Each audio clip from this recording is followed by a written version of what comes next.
అలంకరించినటువంటి పెద్దలు గౌరవనీయులు మాజీ శాసనసభ్యులు తెలుగుదేశం పార్టీ సీనియర్ నేత శ్రీ మీనాక్షి నాయుడు గారికి, అలాగే తెలుగుదేశం పార్టీకి చెందిన మిగతా నాయకులకందరికీ, జనసేన పార్టీ ఇన్ఛార్జ్ మల్లప్ప గారికి, మిగిలిన నాయకులకందరికీ, భారతీయ జనతా పార్టీ నాయకులకందరికీ, అలాగే ఎంఆర్పిఎస్కి సంబంధించిన నాయకులకందరికీ, పెదమాదిగగిరికి సంబంధించినటువంటి యువకులు నాయకులకందరికీ కూడా పేరు పేరున నా నమస్కారాలు తెలియజేస్తా ఉన్నా. అమ్మలారా, మీకు 2 నిమిషాలు మాత్రమే సమయం తీసుకుంటా. నాకు మీరు కొన్ని సమాధానాలు చెప్పాలా. అక్కడ కూర్చున్న అక్క అమ్మలు కానీ, ఇక్కడ కూర్చున్న అక్కలు కానీ అమ్మలు కానీ అందరూ కూడా నాకు సమాధానం చెప్పాలా. పూలు వేయద్దండి అప్ప, పూలు వేస్తే ఇబ్బంది, దయచేసి పూలు వేయకండి. అమ్మ, పెదమాదిగగిరిలో మనమంతా కూడా నివసిస్తా ఉన్నాం. అక్కలు అమ్మలందరూ కూడా నివసిస్తా ఉన్నారు. మీకందరికీ కూడా తప్పనిసరిగా కొన్ని వసతులు ఉండాలి. నేను అడుగుతాను, వాటికి సమాధానం చెప్పండి. పెదమాదిగగిరిలో అందరికీ ఇళ్ల పట్టాలు ఉన్నాయా? అందరికీ ఉన్నాయా? లేవు. మీకు పెదమాదిగగిరి ఇక్కడ పూర్తిగా నిండిపోయింది. మీకు టెట్కో ఇళ్ళని అపార్ట్మెంట్ లాగా కట్టి ఇల్లు ఇస్తామని మీకు చెప్పినారు. మీ దగ్గర డబ్బులు కూడా తీసుకున్నారు, రిజిస్ట్రేషన్ కూడా చేసినారు. అవి పూర్తయినాయా అని అడుగుతా ఉన్నా. మీరు ఎప్పుడన్నా అక్కడ మీ పేరు మీద అలాట్ చేశారు కదా ఇల్లు, వాటికి వెళ్ళి చూసుకొని వచ్చినారా అని అడుగుతా ఉన్నా. పోలే. ఎందుకు పోలేదు? మీకు ఇల్లు ఇచ్చారని చెప్తున్నారు కదా ఎమ్మెల్యే. మా పెదమాదిగగిరిలో ప్రతి ఇంటికి కూడా మరుగుదొడ్డి ఇచ్చినారా అని అడుగుతా ఉన్నా. ఉచితంగా అందరికీ మరుగుదొడ్డి ప్రభుత్వం ఇవ్వాల్సి ఉంది, ఇచ్చినారా అని అడుగుతా ఉన్నా.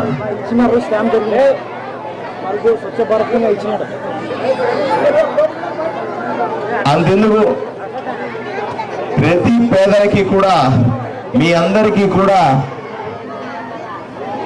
ఆరోగ్యం పాడైతే కార్డు ఇస్తారు మీకు, ఆరోగ్యశ్రీ కార్డు. అది మీ కుటుంబాలకు అందరికీ చేరిందా అని అడుగుతా ఉన్నా. హాస్పిటల్కి వెళ్తే ఫ్రీగా ట్రీట్మెంట్ చేస్తున్నారా అని అడుగుతా.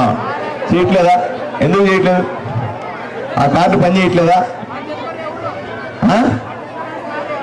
మీరు ఆరోగ్యశ్రీ కార్డు ఇచ్చినారు, దానికి అన్ని ట్రీట్మెంట్లు ఫ్రీగా చేయాలా, ఫ్రీగా మందులు ఇవ్వాలా? ఇస్తున్నారా పెద్దమ్మ? నువ్వు చెప్పు. ఇస్తుంటే ఇస్తున్నారని చెప్పండి, లేదంటే ఇట్లా అనాలి కదా. నాకు ఎట్ట తెలుస్తుంది? చేతులు ఎత్తి అనలేరా? ఏమా మీకు ఇస్తున్నారా? ఇవ్వట్లేదు. హాస్పిటల్ వాళ్ళు మీకు ఫ్రీగా ట్రీట్మెంట్ ఇవ్వట్లేదు. సరే, ఏమా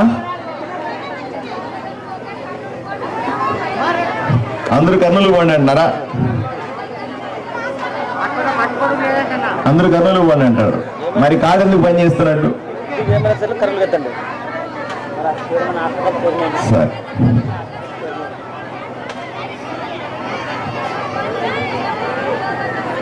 నాకు అర్థమవుతా ఉంది.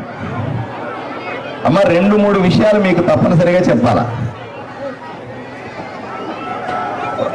2-3 విషయాలు మీతో స్పష్టంగా చెప్పాలా. మొదటిది, మాదిగగిరిలో ఉన్నటువంటి వాళ్ళందరికీ కూడా, మీరందరూ కూడా ఎప్పుడో పెద్దవాళ్ళు, మీరు చిన్నప్పుడు అంటే మీ నాన్నలు అమ్మలు ఉన్నప్పుడు మీకు పట్టాలు వచ్చి ఉంటాయి. ఇక్కడ మీరు పిల్లలు పుట్టి ఉంటారు, ఒక్కొక్కరికి 2-3 పిల్లలు ఉంటారు. ఈ 2-3 కూడా తప్పనిసరిగా పట్టాలు ఇవ్వాలి, వాళ్లకు సొంతంగా ఇల్లు ఉచితంగా ఇవ్వాలా అని ప్రభుత్వం చెబుతుంది. రెండోది, ఆల్రెడీ ఇల్లు కట్టుకున్న వాళ్ళందరికీ ఉచితంగా మరుగుదొడ్డి ఇవ్వాలా, వాళ్ళందరికీ కూడా కట్టుకునే అవకాశం ఇవ్వాలా, బాత్రూమ్ కట్టుకోవాలా అని చెబుతుంది.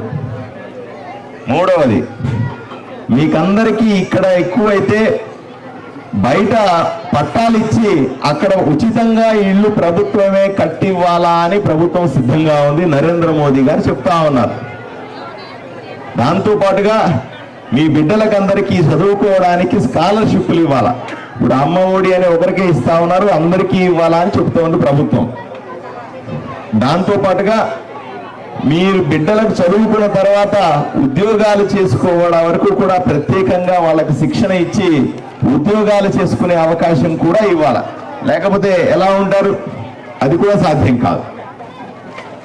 తరువాత పెన్షన్లన్నీ కూడా మీ ఇంటికే తెచ్చి ఇవ్వాలి. ఇవన్నీ కూడా తప్పనిసరిగా చేయాల్సింది. కానీ నేను చూస్తా ఉన్నాను, నేను చాలా మందిని కలుస్తూ వచ్చిన దగ్గర నుంచి నాకు పేపర్ల మీద పేపర్లు ఇస్తా ఉన్నారు. ఈ పేపర్ నిండా సమస్యలే కనబడతాయి. ఎవరెవరు వస్తున్నారు ఒక పేపర్ ఇస్తున్నారు, ఎవరెవరు వస్తున్నారు ఒక పేపర్ ఇస్తా ఉన్నారు. పోనీ అంతెందుకు, మీకు మంచి నీళ్ళు ఎన్ని రోజులకు ఒకసారి వస్తున్నాయి చెప్పండి? 5 రోజులకు ఒకసారి వస్తా ఉన్నాయి.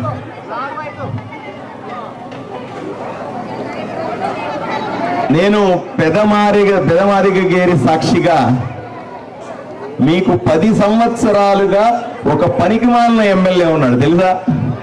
ఏమైనా పేరు? సాయి ప్రసాద్ రెడ్డి.